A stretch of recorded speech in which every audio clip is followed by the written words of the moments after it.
I understand she is with one of the actors. Remember that we've really tried to talk about film and actors and arts in our country, but now I believe she's joined by Shin Koyamada, who is a Japanese-born American actor, as well as a producer, a philanthropist, an entrepreneur, and a martial artist. All of this into one. This is just what Safin will be telling us more about concerning this actor, as well as try to understand the dynamics of arts even beyond our country. Safin. Doreen, thank you so much. Now, I don't know where you were in 2004. This is when the movie The Last Samurai came out, and it is one of the movies that really, you know, was accepted by the audience, if I may say so. It was nominated for several awards.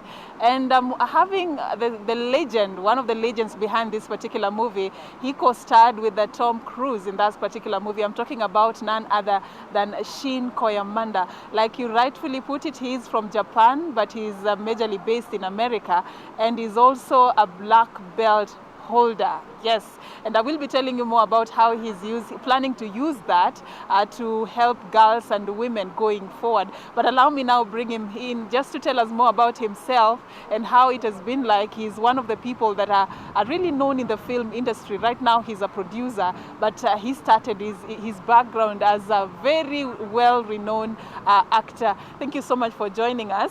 We are live on KBC Channel 1. Kindly tell us a bit more about yourself. It's really good that you created time for us this morning.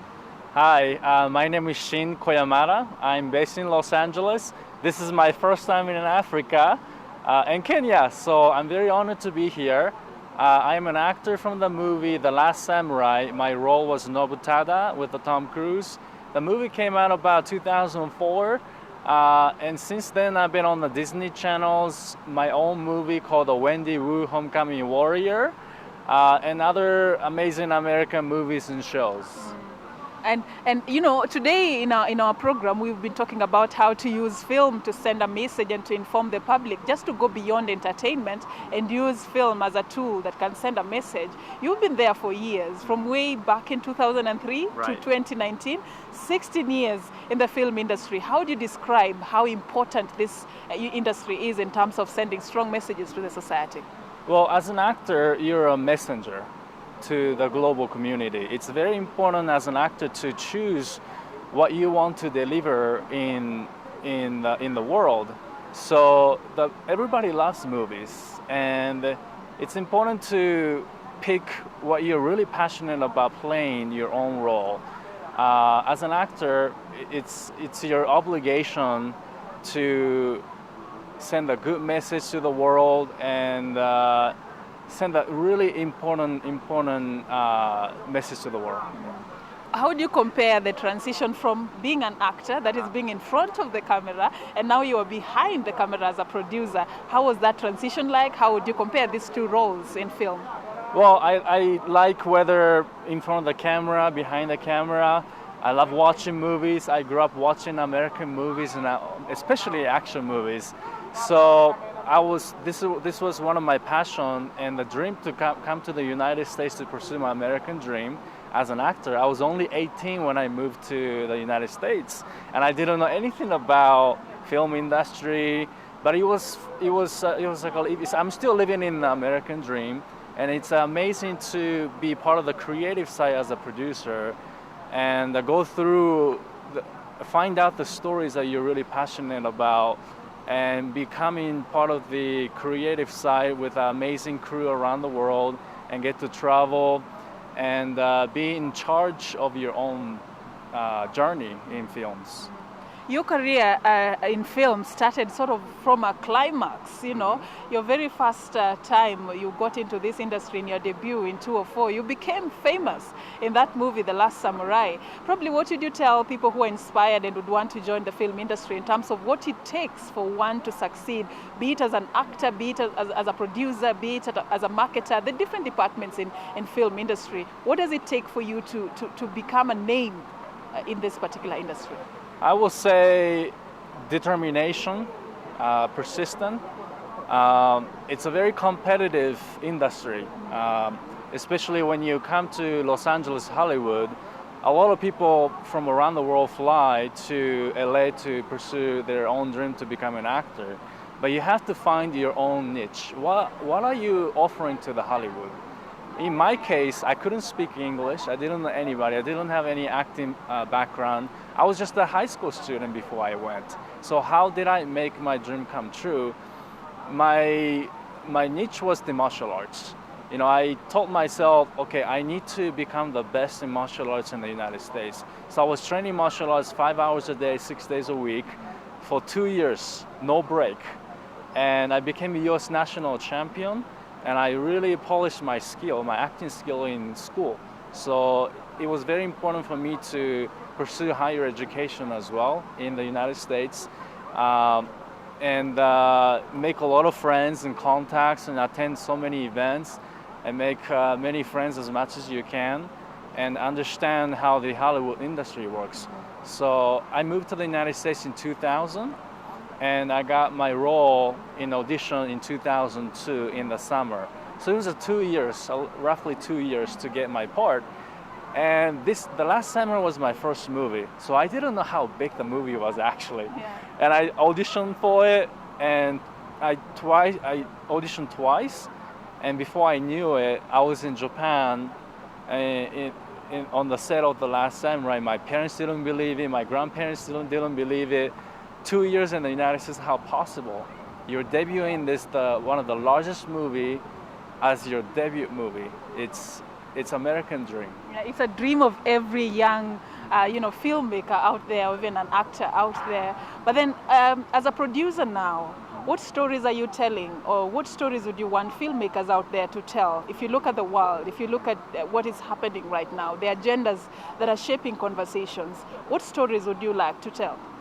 I tend to focus on, in films, action films, very storytelling action film. Not only a good action sequences, but also a good message to the world, good positive message to the world through our actions.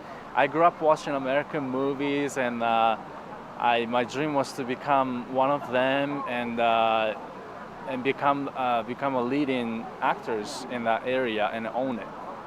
And there are many great martial arts around the world, and there are major martial arts style and to the minor martial arts styles, and there are martial arts in Africa too. And there are many great things in Africa and Kenya that I'm very interested in finding out what type of martial arts or cultural things existed in Africa and portraying that culture through my action films and in an entertaining way. All right. And talking about now what brings you to Kenya, you tell us a bit about your organization. And then yesterday I was privileged to be part of one of the sessions where you were talking. And what was striking for me was the fact that you're planning to use your martial arts background to help women learn a few skills in terms of self-defense, to prevent themselves from being taken advantage of or being violated. Tell me a bit more about that, and what's your agenda for women with the organization and what you're doing? Okay. First of all, my wife and I started our foundation in 2008 in Los Angeles. It's called Koyamada International Foundation, simply KIF. We have a 6 global agenda: youth leadership, women's empowerment, disaster relief, people-to-people exchange, ending extreme poverty, and advancing sustainable development. And one of the agenda is the women's empowerment, especially empowering underprivileged girls and women. And with my martial arts background, I thought it would be a great idea to educate underprivileged girls and women, especially in the rural area, to teach them about self-defense, to be responsible of your own defense. And it's better to know something than you don't know anything in case of the emergency. And martial arts will bring you not only a self-defense benefit, but also gives you character development and teaches you about your character. So it brings a lot of benefit to your own benefit. So I've been training martial arts for about 23 years, in different martial arts, and I see great benefits to it. And it changes your life. It brings you more focus and determination in what you do in your daily life, because you always challenging yourself to yourself and then find out your own limit. And this is something I'm very passionate about, sharing my experience to girls and women for their own protection. And this is one of the projects that we are very interested in starting in Kenya. Through our new national chapter, KIF Kenya, that we're opening actually in Nairobi. The first national chapter in Africa would be in Nairobi, Kenya. All right. So women and girls are going to be taught about some karate moves and all that. I'm tempted to have you, give us a few karate moves right now, but I may not do that today. Well, okay. Yeah, I know this is part of the program that is coming up for women and girls. But then why do you find it important for women and girls to be in charge of their own safety? What is it that inspired you to start something as noble? I hear different stories from different people. I travel around the world through our foundation. We have national chapters. And I was thinking, what could I do for them? What can they do to learn quickly to protect their own selves? I want them to have a great life. And with my martial arts background, I thought, okay, teaching martial arts would be an ideal to be able to have a self-confidence and learn how to respect and that I thought that was the great idea. And also my wife and I are all about empowering women. My personal experience in women's empowerment is to empower a wife. If you're married, everything begins from your home. Family members, wife, daughters, sister, mom, even a grandmother, if they have their own things to achieve in their own life, as a family member, it's very important to empower them and encourage them, support in any way they can. And if everybody does that from every household, imagine how world is gonna be. And that's my idea. And you always have to listen to your own wife and encourage what she has to say, what she wants to achieve in their life. And that's how I started. And I started exploring here in other people's women's empowerment. I see different ways of empowering women in leadership. And what can I give to this society, especially to underprivileged girls?